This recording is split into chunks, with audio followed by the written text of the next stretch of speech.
माझा मुलगा सध्या पुण्याला ILS मध्ये सेकंड इयरला आहे. त्याला परदेशात वकिली करायची आहे.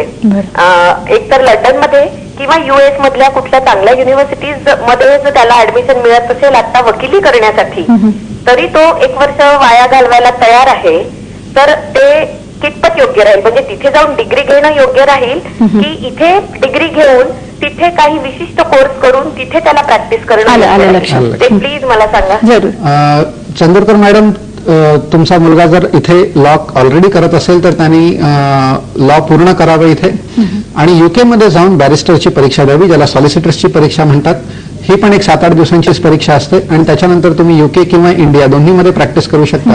आणि जास्तीत जास्त लीगल फर्म्स आता इंडियामध्ये येत असल्यामुळे त्यांनी UK मध्ये सॉलिसिटर करून जर इंडियामध्ये प्रॅक्टिस केली तर ते खूप त्याच्या करिअरसाठी चांगलं होईल. अमेरिकन लॉ सिस्टम आणि इंडिया आणि UKची लॉ सिस्टम ह्याच्यामध्ये फार मोठं अंतर असल्यामुळे भारतीय लीगल विद्यार्थ्यांना मी शक्यतो अमेरिकेला जायला सांगत नाही.